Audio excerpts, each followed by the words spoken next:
जय हिंद, जय भारत, जय जवान, जय किसान। सबको सलूट। प्रदेश भर के जवानों को, बहनों को सलूट। चलते हैं आपका चैनल जन कल्याणकारी अपने समस्त होमगार्डों को तक आवाज़ पहुंचाने का एकमात्र चैनल जन कल्याणकारी। चलते हैं लखनऊ विधानसभा सत्र की तरफ, जहां पर हमारे माननीय मंत्री होमगार्ड धर्मवीर जी और विपक्ष के नेता जो होमगार्ड जवानों के ऊपर सवाल जवाब कर रहे हैं, जिसका जवाब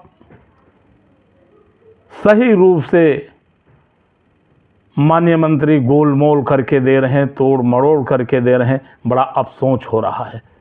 वो भी सदन में हमारे उत्तर प्रदेश के माननीय मुख्यमंत्री जी बैठे हुए हैं, वो भी सुन रहे हैं। एकदम सफेद झूठ बोल रहे हैं हमारे माननीय मंत्री होमगार्ड धर्मवीर प्रजापति साहब। मैं इसका कड़ा विरोध करता हूं। हमारे प्रतिपक्ष के नेता सवाल कर रहे हैं कि होमगार्ड एक पुलिस सहायक के रूप में बल है,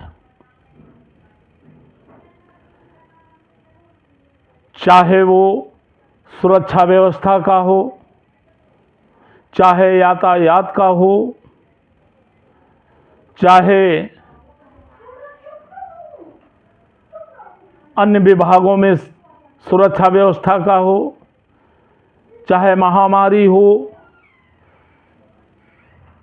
कोई भी आपदा हो, होमगार्ड एक बढ़िया पुलिस सहायक के रूप में कार्य कर रहा है। फिर उनका ये सौतेला व्यवहार क्यों? वही जगह पर पुलिस कर रहा तो एक मिनिमम वेतन 28,000 सभी भत्ते लगा के लगाए जाते हैं, तो करीब 40 के आसपास। धीरे धीरे वो कांस्टेबल 70,000 के आसपास पहुंच जाता है। लेकिन होमगार्ड आज जहां का तहां है। हाँ, 375 था, तब उस समय माननीय मुख्यमंत्री 500 किए थे। लेकिन इसके बाद इस पैसे से हम लोग संतुष्ट नहीं हुए, जिसका माननीय सर्वोच्च न्यायालय ऑल इंडिया के लिए, समस्त राज्यों के लिए एक आदेश किया था कि पुलिस का मिनिमम वेतन सभी राज्य होमगार्ड जवानों को और उनके महंगाई भत्ता और जो भी अन्य भत्ते हैं, जो भी मिनिमम वेतन में मिलता है, वेतन ग्रेड से लेके महंगाई भत्ता और वर्दी और अन्य भत्ते मिला के तब उस पर महंगाई भत्ता लगाया जाए। ये मैंने उस माननीय सर्वोच्च न्यायालय के आदेश को माननीय मुख्यमंत्री और विभाग को दिया। इसके बाद न सरकार उसको कुछ उत्तर दिया, समय बीत गया, ना तो विभाग दिया। मैं 2015 में भर्ती रुकाने के बाद इलाहाबाद हाई कोर्ट से इसके तुरंत बाद मैंने सरकार को अवगत कराया उस माननीय सर्वोच्च न्यायालय के आदेश से। उस पर किसी प्रकार की प्रक्रिया नहीं आई। समय बीत गया तो माननीय उच्च न्यायालय खंडपीठ लखनऊ में मैंने दाखिल कर दिया, जिसका मुकदमा 15 महीना चला। इसके बाद उच्च न्यायालय खंडपीठ लखनऊ कांस्टेबल का वेतन और वेतन ग्रेड जो भी भत्ते हैं लगा के महंगाई भत्ता भी दिया जाए। वो ना देके 18,000 रुपया इन्होंने बड़ी मजबूर, जब माननीय उच्च न्यायालय सर्वोच्च न्यायालय के आदेश को डेटू करा और मान लिया जो माननीय उच्च न्यायालय आदेश किया है उसको सरकार को देना होगा, विभाग को देना होगा। तो मजदूर का नहीं किया था, वो कांस्टेबल का किया था आदेश, जिससे गुमराह करके और सरकार को दिखा दिया विभाग कि पैसा बढ़ा दिया गया 18,000 है, जबकि 21,700 लगा को उस पर सभी भत्ते लगा, तब महंगाई भत्ता लगना चाहिए तो आज 40,000 के आसपास होता। वही पैसा धीरे धीरे बढ़ते बढ़ते होमगार्ड का 70,000 बढ़ जाता। तो ये कोई सरकार की देन नहीं है, माननीय मंत्री जी की देन नहीं है, ये विभाग की देन नहीं है। माननीय उच्च न्यायालय सर्वोच्च न्यायालय के आदेश पर जब ये हुआ तो इनको मजबूर होके इन्होंने कहा कैसे बच पाए। तो एक मजदूर का हम मजदूर नहीं हैं, हमें कांस्टेबल का काम लिया जा रहा, हर काम लिया जा रहा सुरक्षा व्यवस्था का जोड़ के। तो फिर हमारा वो माननीय उच्च न्यायालय सर्वोच्च न्यायालय के आदेश को विश्व जिसका सम्मान करता है वो उस आदेश को मानता है, लेकिन ये तानाशाह सरकार और ये मनमानी करने वाले होमगार्ड विभाग के अधिकारी अपना प्रस्ताव भेज कि इतना इनको मिलना चाहिए। ये माननीय उच्च न्यायालय माननीय सर्वोच्च न्यायालय के आदेश को इन्होंने अवहेलना किया है, कानून का इन्होंने सम्मान नहीं किया है और कहते हैं सम्मान करते हैं माननीय कानून का। ये एकदम झूठ हमारे मंत्री जी बोल रहे हैं। तो ये देन डर की वजह से वही दिया, फिर इसके बाद जब नहीं दिया, थोड़ा दिया, तो इसके बाद मैं नई रीड में फिर गया हूं जिसकी रीड पिटीशन ए है और 5580 है, जो 5580/2021 है, जो माननीय उच्च न्यायालय खंडपीठ लखनऊ में दाखिल है, जो फाइनली स्टेज पर लगा हुआ है। आप पिछले 13 फरवरी को लगा था, इसके बाद अब जो है 24 फरवरी को फिर पुनः लग गया है, 53 नंबर पर है और ये बहुत फाइनली स्टेज पर है। इसका जल्द परिणाम आएगा तो हम लड़के तो ले ही लेंगे, उसमें कोई सरकार विभाग की नहीं। मैं धन्यवाद देता हूं, बधाई देता हूं 1,18,000 जवानों की तरफ से कि माननीय उच्च न्यायालय माननीय सर्वोच्च न्यायालय को इनको देख करके उन्होंने आदेश किया। मैं उनको धन्यवाद बधाई और सलूट देता हूं। और जो कहते हैं एक आदेश और हुआ था जब मैंने मांग किया कि ये वर्दी का पैसा और आराम के लिए हर थाना पर एक होमगार्ड आराम के लिए एक बैरिक होनी चाहिए, लेकिन उन्होंने आदेश तो कर दिया, किसी थाने पर कोई बैरिक नहीं दिया। और वर्दी का जो ऑनलाइन पैसा आता है उसमें 50% लोगों को मिला है और 50% आज तक होमगार्डों का पैसा वर्दी का नहीं आया है। ये पता कर सकते हैं, जांच कर सकते हैं। ये झूठ मंत्री बोलते हैं, झूठ की इनके पास और कुछ नहीं झूठ बोलने के। यदि इनको मंत्री जी से होमगार्ड की नियमावली का बाइलाज का पूछ लिया जाए तो इनको ज्ञान नहीं है। सिर्फ वैतनिक के आवा भगतों करते हैं, उन्हीं को मानते हैं। और होमगार्ड के साथ यदि अन्याय हुआ वो माननीय मंत्री जी के पास पहुंचता है तो पहले ही स्टेज पर वो कहते हैं नेतागिरी करोगे, विभाग से निकाल फेंकवा देंगे। तो वो कुछ कह नहीं पाता, पहले ही स्टेज पर धमकी दे देते हैं। तो इनके पास जाना एक अपने साथ धोखा कर रहे हैं। और तमाम ऐसा देख ये ऐसा कहना और वैतनिक को बढ़ावा देना जो उनका कुछ भी करें उनका कोई भय नहीं, कोई डर नहीं, क्योंकि उनके साथ होमगार्ड के मंत्री जी हैं। तो इनका नाम तो बड़ा बढ़िया है, लेकिन हम जो नाम इनको दे रहे हैं, आधर्मवीर होमगार्ड मंत्री रख देना चाहिए। कहते हैं होमगार्ड को 5 लाख, बड़ी मुश्किल से, बड़ी दौड़ धूप करने के बाद उन मृतक के परिवार को, उनके बच्चे दौड़ते दौड़ते जब एक जोड़ी जूता या चप्पल घिस जाते हैं, तो बड़ी मुश्किल से, बड़ी मेहनत से उनको मृतक आश्रित में अनुकंपा रास से और बड़े मुश्किल से भर्ती हो पाते हैं। और नहीं तो उसी की जगह पर वो पैसा भी निकाल लेते हैं अपने उसमें, और कहते उसको दे दिया गया कागजों पर, और उसकी जगह पर पैसा अच्छा लेके दूसरे की भर्ती कर ले। ये जांच का विषय है, जांच कर ली जाए तो बहुत ही काफी मात्रा में इनका पुलिंदा झूठ का मिलेगा। तो काहे के मंत्री सदन में झूठ बोल रहे हैं। आज भर्ती नहीं हो पा रही, धीरे धीरे हर साल 10-5 हजार कम होते चले जा रहे हैं। उस पे नाम नहीं लिया, बड़ा अफसोस हो रहा है। जहां माननीय मुख्यमंत्री सुन रहे हैं, तो माननीय मुख्यमंत्री को तो इस पे विचार करना चाहिए। अभी आयुष्मान कार्ड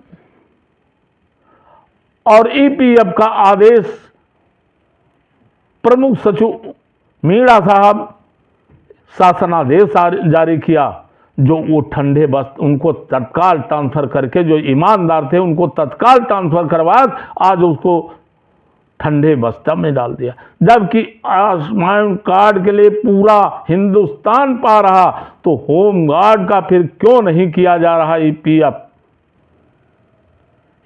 जीपीएफ करना चाहिए, और आज पूरा देश पा रहा है।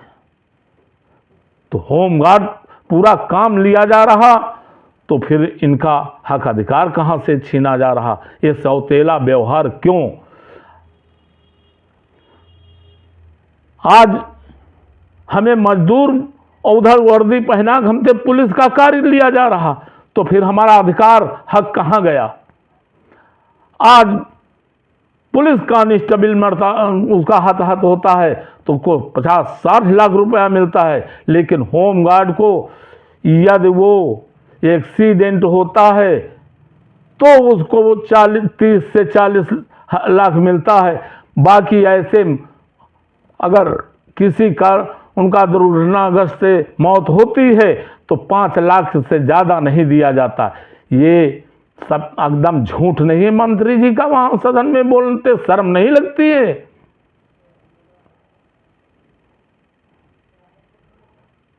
इसमें माननीय मुख्यमंत्री को ध्यान देना चाहिए।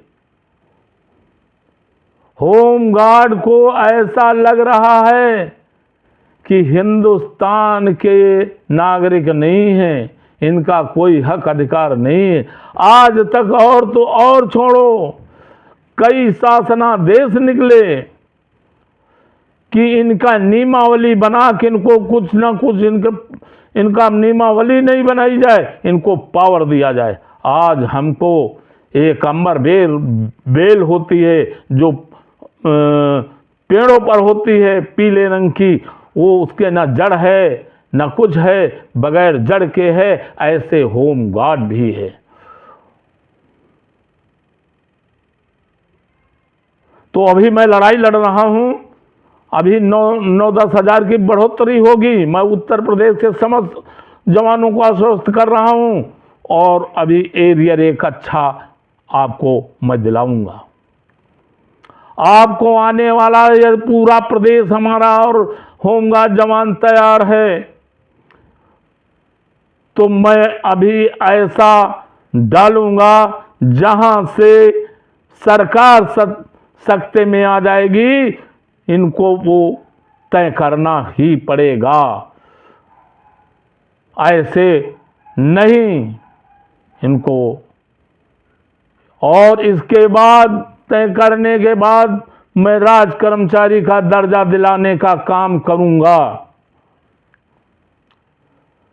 मंत्री साहब को मैं आज दिलाना चाहता हूं, महत्वपूर्ण ड्यूटी में हमारे होमगार्ड जवान प्रयागराज में गए, उनको ना तो उनको ओढ़ने को दिया ना गर्म कपड़ा दिया, जबकि उसी जगह पुलिस, पीएससी, पीआरडी सबको पूरे फुल गर्म किट मिली है, लेकिन होमगार्ड को नहीं दिया गया।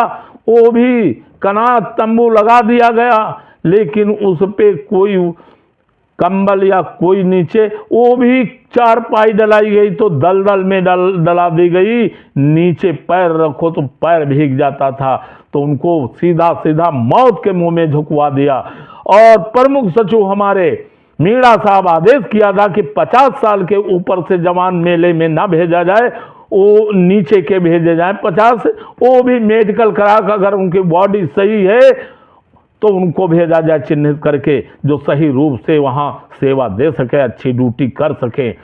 उनका आदेश ना मान के 50 साल के ऊपर वालों को भेज दिया, और जो हमारे आपातकाल में भर्ती हुए होमगार्ड जवान सिविल डिफेंस में, उनको नहीं, उनसे पैसा लेके और अति संवेदनशील से पैसा लेके नौजवानों को छोड़ दिया गया और उम्र दराज के जवानों को भेजा गया। जब ये मैंने उठाया अपने चैनल के माध्यम से, खबर पहुंची मीणा साहब के पास, तो उन्होंने तत्काल संज्ञान लिया और तत्काल जो 50 साल के ऊपर थे वो आदेश किया जिनको गृह जनपद उनके भेजा जाए, और 50 साल के नीचे को भेजा, दोबारा कुंभ मेला भेजा जाए। लेकिन अब जब पूरी प्रदेश के कमांडेंटों की जांच बैठाल दी, ये घबरा गए। उसमें हमारे डीजी साहब, हमारे मंत्री साहब, पूरे प्रदेश के कमांडेंट मिलके और रातों रात उनको ट्रांसफर करवा दिया गया। एक IAS एक ईमानदार अधिकारी मीणा साहब को तत्काल बदलवा दिया। अब अपने मन का लाए हैं श्रीमान राजेश सिंह को, जो आज तक 2 शब्द नहीं बोले। इतनी मौतें हो गई कुंभ में, किसी अधिकारी, बड़ा अधिकारी कोई शोक प्रकट व्यक्त नहीं किया। ये बहुत घिनौना, जिन शब्दों में निंदा की जाए वो कम है। ये मंत्री कहने लायक नहीं है, इनसे मंत्री पद छीन लिया जाए और इस विभाग से इनको हटा दिया जाए। ऐसे अधिकारियों को मंत्री जी की जरूरत नहीं है। और हमारे प्रदेश के मुखिया, होमगार्ड के मुखिया जो बनाएंगे श्रीमान BK मौर्य DG साहब, आज तक एक शब्द नहीं मृतकों पर बोल सके। और हमारे मंत्री जी तो मौज ले रहे हैं, होमगार्ड मर गया तो एक मक्खी मर गया। तो ये प्रमुख सचिव तक नहीं बोले, ये तो ये बहुत घिनौनी और जिन शब्दों में निंदा की जाए कम है। मैं ना ज़्यादा है तो बहुत कुछ कहने का, मैं घोर विरोध करता हूं और माननीय मंत्री जी से मांग करता हूं इन विषय पर विचार करें, और विचार करते हुए इस माफियागिरी तो खत्म कर दी प्रदेश की, लेकिन ये भ्रष्टाचार इस विभाग का क्यों नहीं खत्म किया जाता, ये नहीं समझ। बार बार बोलने के और पहुंचाने के बाद हमारे मुख्यमंत्री उत्तर प्रदेश के क्यों नहीं इसको, इस भ्रष्टाचार पर जांच बैठालते हैं। दोषियों के खिलाफ कड़ी सख्त कार्रवाई मैं मांग करता हूं माननीय मुख्यमंत्री जी का। और अभी कुंभ मेले में अभी मैंने बात किया 3 टाइम का चार्ट बन गया, लेकिन कुछ की 8 घंटे और कुछ को 12 घंटा आज भी ली जा रही है। और शासनादेश 8 घंटे के भेजने के बावजूद ये मनमानी, ये पुलिस का अधिकारी और ये विभाग के अधिकारी मनमानी कर रहे हैं। होमगार्ड का अपना निजी नौकर मान लिया, अपना निजी पर्सनल नौकर मान लिया। ये जो मन चाहे वो होमगार्ड के साथ कर रहे हैं अन्याय। और ये कब तक, और हमारे परिवार में, हमारे जवानों में उबाल ही आने वाली है। जैसे पानी गर्म हो जाए फिर वो उबाल मारता है, तो फिर उसका परिणाम बहुत गंभीर होता है। सोच ले, समझ ले, और प्रदेश के जवान समझ ले और इसको लाइक करें, पसंद करें और ज़्यादा से ज़्यादा इसको फॉरवर्ड करें। मेरा यही कहना है, जो माननीय मुख्यमंत्री जी के पास तक पहुंचे और उस पर संज्ञान लें। जय हिंद, जय भारत, जय जवान, जय किसान। प्रदेश अध्यक्ष रामेंद्र कुमार यादव, उत्तर प्रदेश।